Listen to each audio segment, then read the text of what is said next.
Hello there. Welcome to another edition of The Monarchy with me, Samson Sees, here on Press TV. For those of you new to this programme, we give you alternative stories about the not-so-okay UK. These are the very issues that are not being addressed on mainstream media networks. Some of these issues even get more depressing when you keep digging down the rabbit hole. Take the VIP paedophile ring, for example. Some of the top figures in the British Parliament and even Buckingham Palace have been sexually exploiting young, innocent people for years. This disturbing truth has been happening for decades. Good old UK law for you there. The police cannot even get near these sick people.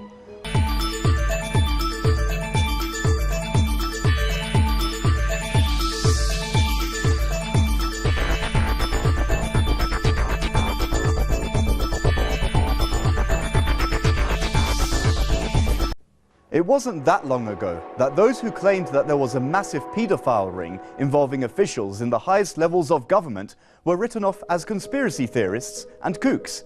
That is no longer the case, at least in the UK. It turns out that this so-called conspiracy theory was true and is finally being officially investigated. A powerful elite of at least 20 prominent establishment figures formed a VIP paedophile ring that abused children for decades. Senior politicians, military figures, and even people linked to the royal family are among the alleged abusers. Peter McKelvey, the former child protection officer who first raised the alarm about high-profile individuals engaged in child sex abuse, said that their campaign of abuse may have been going on for as long as 65 years, but there has always been the block and the cover-up and the collusion to prevent an investigation. Over the years we've received many allegations of abuse at the highest levels of government. Past Prime Ministers, past senior members of the British Cabinet have been mentioned as abusing children. It doesn't get much worse than that. We're talking about the worst kind of crime committed by the people who are supposed to be running the country. A teenage boy working at Buckingham Palace revealed he was groomed and sexually abused by a VIP paedophile ring there. The lad was also assaulted at the royal family's Scottish retreat Balmoral. In a heartbreaking note, the boy, then just 16, told how he was the victim of exploitation of the highest order. The disturbing account was passed directly to the then Home Secretary Leon Britton, but he ruled it was not practical to investigate. Palace officials have already been linked to the notorious brothel, the Elm Guest House in southwest London. It was first in 2008 that news about deep roots of paedophilia inside Buckingham Palace emerged. Former Buckingham Palace butler was unmasked as a sexual predator who ran a paedophile ring while serving the royal family. Bachelor Paul Kidd, 55, was leading a secret double life as a serial child abuser who molested a string of boys over a 30-year period. Well, it seems that in Great Britain, protecting paedophile politicians is now turning to a matter of national security. Those with the sickest minds and who wish to act upon their destructive fantasies understand that they can most easily get away with their deeds if they are protected by an aura of power and ostensible respectability.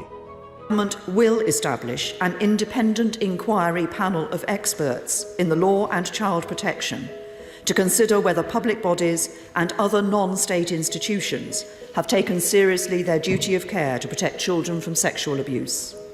Victims of child sexual abuse have warned Theresa May they will withdraw from the government's controversial official inquiry unless major changes are made. In an open letter, 24 signatories claimed the inquiry as it stands is not fit for purpose because of what it is being asked to examine and the proposed chairs. The signatories said they had no option but to end engagement with the inquiry until Mrs. May scrapped the current panel, replacing it on a transparent basis, declared a statutory inquiry, and extended the cut-off date to 1945.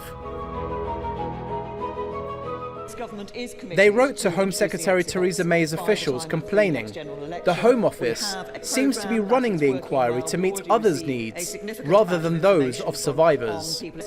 We need three things: justice and support for victims, the truth about what happened and how the Home Office and others responded, and stronger child protection and reforms for the future.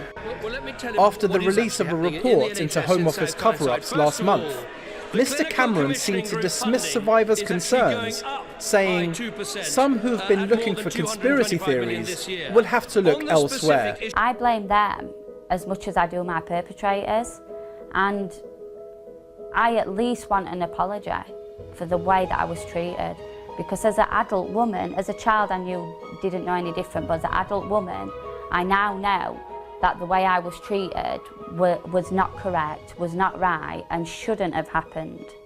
And not just with me, but then continued to happen with other people. Meanwhile, child abuse survivors want the timescale of the inquiry into VIP paedophiles pushed back to the 1950s to avoid a whitewash. Groups representing the abused also want a dedicated police unit to examine evidence uncovered during the probe to ensure no powerful culprits escape justice. However, victims' calls fell on deaf ears, and May snubbed sex abuse victims for trip to Brussels. She skipped the emotional meeting where victims were demanding that the troubled historical abuse inquiry starts as soon as possible. She had already warned that allegations of child sex abuse by a Westminster paedophile ring represent only the tip of the iceberg.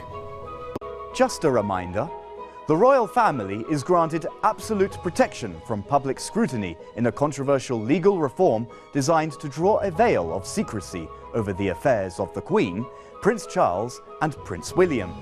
With the elite paedophile ring now being exposed in the UK, all roads are leading to the British royal family. Some claim this law was passed to keep this connection hidden, but as we now know, Prince Charles's favourite was Jimmy Savile, who is the biggest paedophile and necrophiliac in modern British history.